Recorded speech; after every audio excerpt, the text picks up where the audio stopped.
कहानी की शुरुआत कैलिफोर्निया के एक सुनसान हाईवे से होती है। चारों तरफ सूखी पहाड़ियां, झाड़ियां और दूर तक फैली खाली सड़क दिखाई देती है। सफर आराम से चल रहा होता है कि अचानक एसयूवी का एक टायर जोरदार आवाज के साथ फट जाता है। गाड़ी सड़क पर बुरी तरह हिलने लगती है, लेकिन ड्राइव कर रहा टोड स्टीयरिंग संभालकर उसे सड़क किनारे रोक देता है। सभी घबराकर बाहर निकलते हैं। किसी को चोट नहीं लगी होती, इसलिए वे राहत की सांस लेते हैं। जेफ गाड़ी की डिग्गी से स्पेयर टायर और टूल्स निकालता है। टोड भी उसकी मदद करने लगता है। बाकी लोग आसपास देखते हैं, लेकिन सड़क पर दूर दूर तक कोई दूसरी गाड़ी दिखाई नहीं देती। जगह इतनी सुनसान है कि किसी के फोन में सिग्नल भी नहीं आ रहा। एरिक बाथरूम जाने के लिए सड़क से कुछ दूरी पर मौजूद झाड़ियों की तरफ चला जाता है। दूसरी तरफ जोड़ी, केरन और सारा धूप से बचने के लिए एसयूवी की आड़ में खड़ी होकर बातें करने लगती है। जेफ डैमेज्ड टायर को ध्यान से चेक करता है। उसे रबर के अंदर धातु का एक छोटा टुकड़ा दिखाई देता है। वह उसे निकाल कर देखता है तो समझ जाता है कि यह किसी बुलेट का हिस्सा है। टायर किसी पत्थर या खराब सड़क की वजह से नहीं फटा था। किसी ने दूर से गोली मारकर उसे पंक्चर किया था। यह बात समझ आते ही जेफ के चेहरे से मुस्कान गायब हो जाती है। वह बाकी लोगों को सावधान करने के लिए उनकी तरफ देखने ही वाला होता है कि एक गोली सीधे उसके सिर में लगती है। जेफ वहीं गाड़ी के पास गिर जाता है। गोलियों की आवाज बाकी लोगों को साफ सुनाई नहीं देती। उन्हें लगता है कि शायद टायर या कोई टूल गिरा है। उसी दौरान स्पेयर टायर ढलान की वजह से सड़क की तरफ लुढ़कने लगता है। टोड उसे पकड़ने के लिए दौड़ पड़ता है। सारा अपने फोन को चेक करते हुए एसयूवी के पास आती है। उसकी नजर जमीन पर पड़े जेफ पर पड़ती है। पहले उसे लगता है कि वह गाड़ी के नीचे कुछ देख रहा है, लेकिन पास पहुंचने पर उसे जेफ के सिर से बहता खून दिखाई देता है। डर के कारण सारा कुछ बोल नहीं पाती। वह वहीं खड़ी रह जाती है। टोड टायर लेकर वापस आता है और उसके चेहरे की तरफ देखकर पूछता है कि क्या हुआ है। सारा जेफ की तरफ इशारा करने की कोशिश करती है, लेकिन उसी समय एक गोली उसके चेहरे के पास से गुजरती है। सभी चौंक जाते हैं। घायल सारा लड़खड़ाते हुए एसयूवी की तरफ बढ़ती है। जोड़ी और केरन उसकी मदद करने के लिए आगे आती है, मगर स्नाइपर दूसरी गोली चलाता है। इस बार गोली सारा के सिर में लगती है और वह सड़क पर गिर जाती है। केरन तुरंत समझ जाती है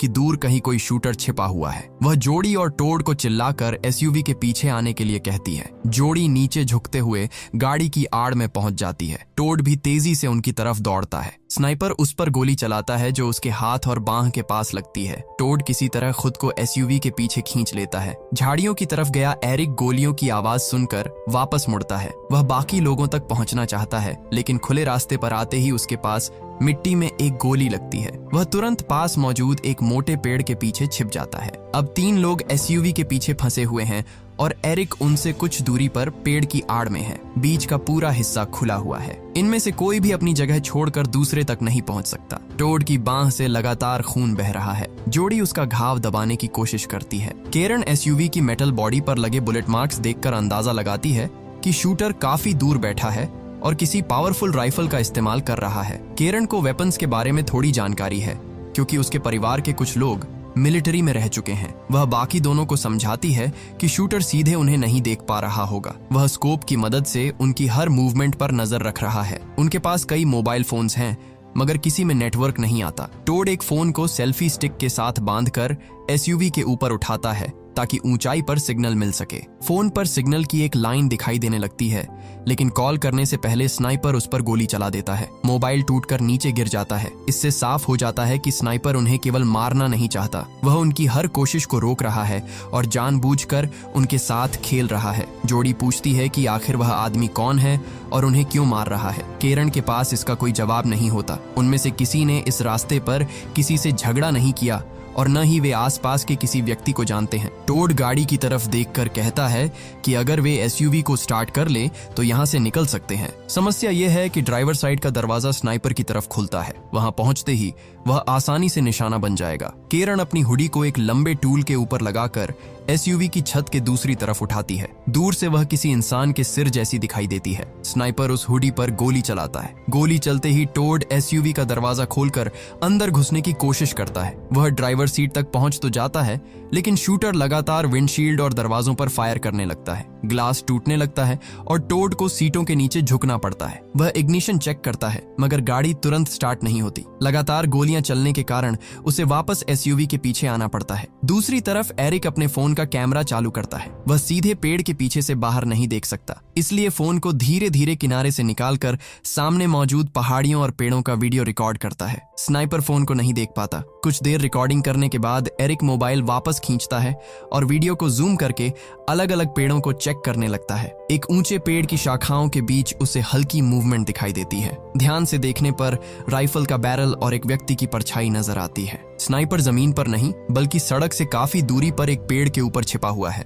एरिक हाथों के इशारे से बाकी लोगों को उस पेड़ की डायरेक्शन बताने की कोशिश करता है। जोड़ी उसके इशारे को समझ जाती है। अब उन्हें शूटर की लोकेशन का अंदाजा है, लेकिन पेड़ इतना दूर है कि वे अपने पास मौजूद किसी सामान से उसका मुकाबला नहीं कर सकते। टोड एक और प्लान बनाता है। वह टूल बॉक्स का मजबूत मेटल लिड निकालता है और डक्ट टेप की मदद से उसे अपनी घायल बांह पर बांध लेता है। इससे एक छोटा शील्ड तैयार हो जाता है। वह कैरन और जोड़ी से कहता है कि शूटर के रीलोड करने का इंतजार करें। जैसे ही कुछ सेकंड्स के लिए फायरिंग रुकेगी, वह गाड़ी के अंदर जाकर गियर न्यूट्रल में करेगा। सड़क ढलान पर है, इसलिए एसयूवी अपने आप आगे रोल कर सकती है। कुछ देर बाद स्नाइपर अपनी मैगजीन बदलने लगता है। एरिक पेड़ के पीछे से इशारा करके यह बात बाकी लोगों को बताता है। मौका मिलते ही टोड मेटल शील्ड आगे रखकर ड्राइवर डोर तक पहुंचता है। स्नाइपर दोबारा फायर करना शुरू करता है। कई बुलेट्स मेटल प्लेट से टकराती है, लेकिन टोड किसी तरह एसयूवी के अंदर घुस जाता है। वह गियर को न्यूट्रल में डालता है और हैंड ब्रेक छोड़ देता है। एसयूवी धीरे धीरे आगे बढ़ने लगती है।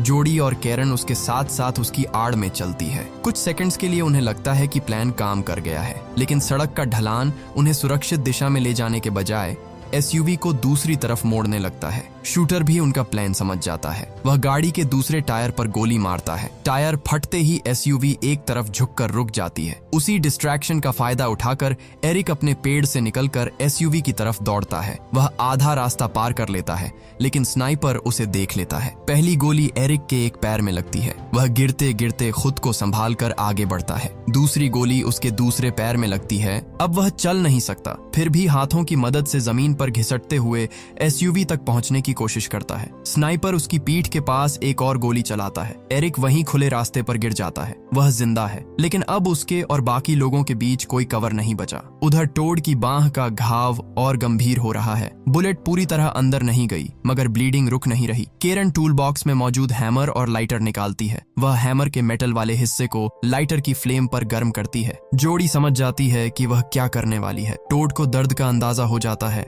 लेकिन उसके पास दूसरा रास्ता नहीं है। जोड़ी टोड को पकड़ती है। केरन गर्म हैमर उसके घाव पर लगा देती है। टोड दर्द से चिल्लाता है, मगर कुछ सेकंड्स बाद ब्लीडिंग कम होने लगती है। इलाज बहुत कच्चा है, लेकिन फिलहाल इसी से उसकी जान बच सकती है। समय धीरे धीरे गुजरता रहता है। सूरज ऊपर चढ़ने के साथ गर्मी बढ़ती जाती है। उनके पास खाने के लिए कुछ नहीं और पानी भी एसयूवी के अंदर बंद है। जोड़ी की नजर बैक सीट पर रखी पानी की बोतल पर पड़ती है। वह हैमर की मदद से कार की साइड विंडो तोड़ती है। स्नाइपर ग्लास टूटने की आवाज पर गोली चलाता है, मगर तीनों नीचे झुककर बच जाते हैं। जोड़ी हाथ अंदर डालकर बोतल बाहर निकालती है। पानी बहुत कम है, इसलिए वे बारी बारी से केवल 1-2 घूंट पीते हैं। टोड बोतल को एरिक की तरफ फेंकने की कोशिश करता है। पहली बार बोतल उसके पास नहीं पहुंचती। दूसरी कोशिश में वह एरिक के हाथ के करीब गिरती है। एरिक घायल शरीर को घसीटकर बोतल तक पहुंचता है। वह ढक्कन खोलकर पानी पीने लगता है, लेकिन स्नाइपर उसके हाथ पर गोली मार देता है। बोतल जमीन पर गिरकर खाली हो जाती है। एरिक दर्द से कराहता हुआ वापस लेट जाता है।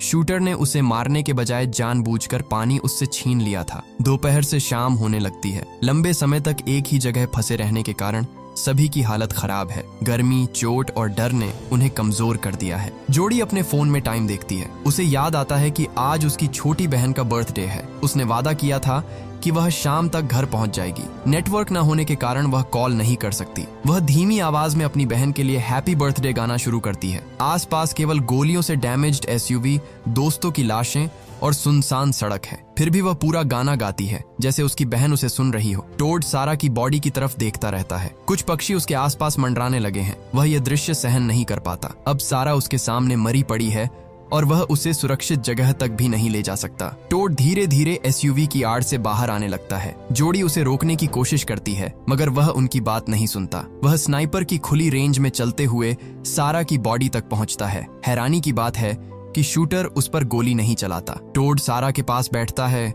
उसका हाथ पकड़ता है और उसके चेहरे को कपड़े से ढक देता है। कुछ देर तक वह वहीं शांत बैठा रहता है, स्नाइपर जैसे जानबूझकर उसे यह समय दे रहा होता है। सड़क के दूसरी तरफ एरिक अब भी जिंदा है, मगर उसके शरीर से बहुत खून बह चुका है। झाड़ियों से एक जंगली जानवर उसकी तरफ बढ़ता दिखाई देता है। एरिक उसे देखता है, लेकिन अपने पैरों को हिला भी नहीं सकता। जानवर उसके पास पहुंचने से पहले ही एरिक की सांसें धीमी पड़ जाती हैं। चोट और खून की कमी के कारण वह वहीं दम तोड़ देता है। कुछ देर बाद दूर सड़क पर एक दूसरी कार दिखाई देती है। टोड तुरंत खड़ा होकर दोनों हाथों से उसे रुकने का इशारा करता है। वह जोर जोर से चिल्लाता है कि आगे खतरा है और उन्हें वापस मुड़ जाना चाहिए। कार में बैठी फैमिली इतनी दूर से उसकी बात नहीं सुन पाती। गाड़ी लगातार उनकी तरफ बढ़ती रहती है। स्नाइपर टोड के आसपास गोलियां चलाकर उसे सड़क से हटाने की कोशिश करता है। टोड फिर भी अपनी जगह नहीं छोड़ता। वह चाहता है कि किसी तरह वह फैमिली वहां तक पहुंचने से पहले रुक जाए। आखिरकार शूटर उसके सीने में गोली मार देता है। टोड पीछे की तरफ गिरता है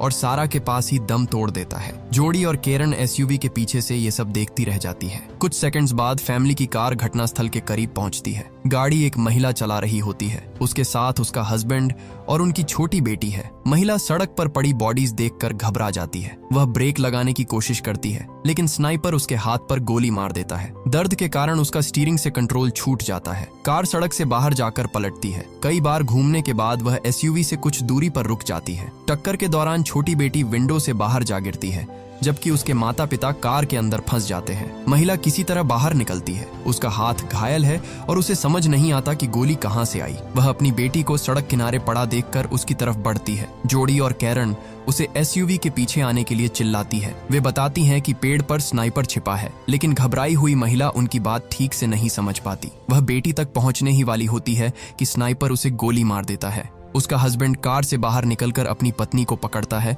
और उसे पलटी हुई गाड़ी की आड़ में खींच लेता है। उसके फोन में सिग्नल होता है। वह तुरंत 911 पर कॉल करके पुलिस को लोकेशन और शूटिंग के बारे में बताता है। कॉल पूरी तरह खत्म होने से पहले स्नाइपर उनकी कार के फ्यूल टैंक पर फायर करने लगता है। एक्सीडेंट के कारण फ्यूल पहले से लीक हो रहा होता है। बुलेट लगते ही कार में आग पकड़ लेती है। आदमी वहां से निकलने की कोशिश करता है, लेकिन कुछ ही सेकंड्स में जोरदार एक्सप्लोजन होता है। जोडी और केरन नीचे झुककर खुद को बचाती है।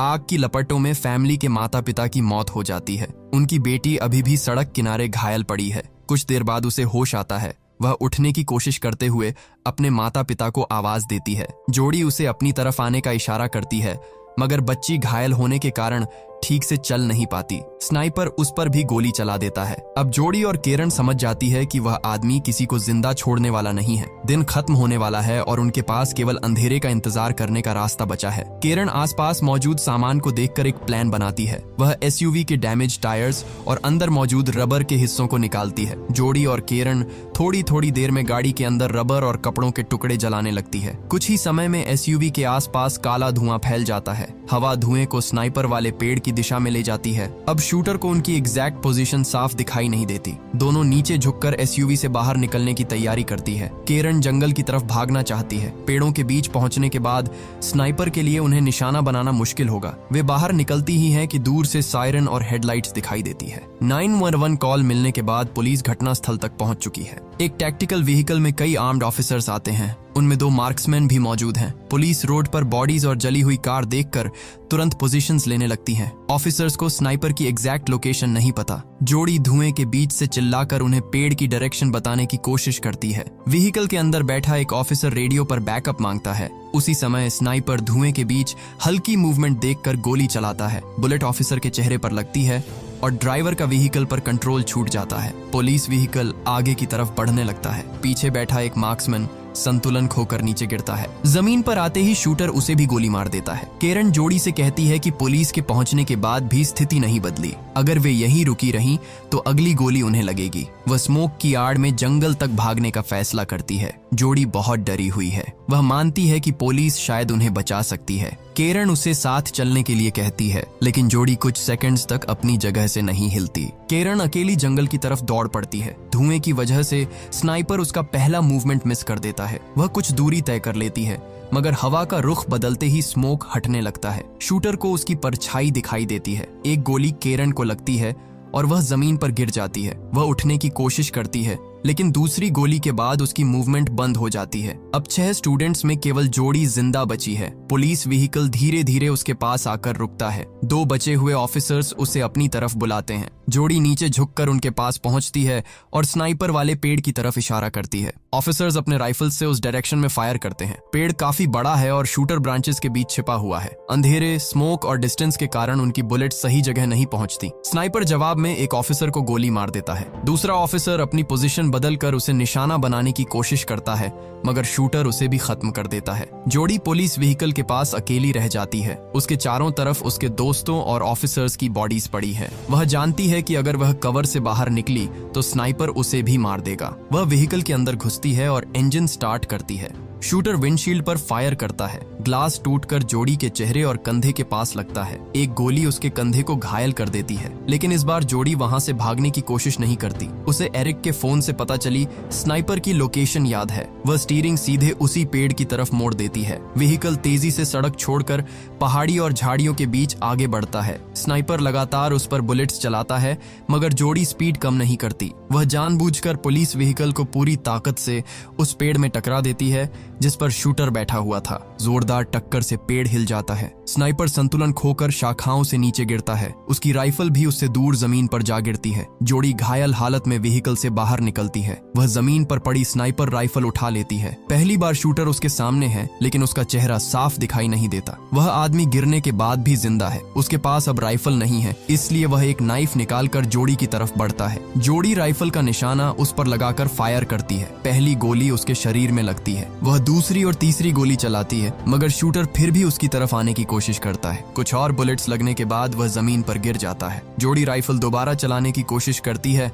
लेकिन वेपन जैम हो चुकी है। वह राइफल को चेक करती है। उसी दौरान उसकी नजर गन पर बने छोटे छोटे निशानों पर पड़ती है। हर निशान शायद स्नाइपर के हाथों मारे गए एक व्यक्ति की गिनती है। पुराने निशानों के साथ कुछ नए मार्क्स भी बने हुए हैं। जेफ, सारा, एरिक, टोड और केरन, उसके 5 दोस्तों की मौत केवल उस आदमी के लिए एक गिनती थी। जोड़ी गन के स्टॉक से स्नाइपर के चेहरे पर वार करना शुरू कर देती है। वह बार बार राइफल उठाकर उस पर हमला करती है। शूटर अब कोई मूवमेंट नहीं कर रहा, लेकिन जोड़ी रुक नहीं पाती। एक और वार करते समय जैम्ड राइफल का मैकेनिज्म अचानक खुल जाता है। अंदर फंसी बुलेट फायर हो जाती है। गन की डायरेक्शन जोड़ी की तरफ होती है। बुलेट उसके गले में लगती है। राइफल उसके हाथ से छूटकर जमीन पर गिर जाती है। जोड़ी अपने गले को पकड़ते हुए पीछे हटती है। वह कुछ कदम चलने की कोशिश करती है, लेकिन खून तेजी से बहने लगता है। कुछ ही सेकंड्स बाद वह स्नाइपर की बॉडी के पास गिर जाती है। सुनसान हाईवे पर अब कोई भी जिंदा नहीं बचा। स्नाइपर मारा जा चुका है, लेकिन उसकी असली पहचान और लोगों को मारने का कारण कभी सामने नहीं आता। इसी डार्क और शॉकिंग सीन के साथ फिल्म की कहानी खत्म हो जाती है।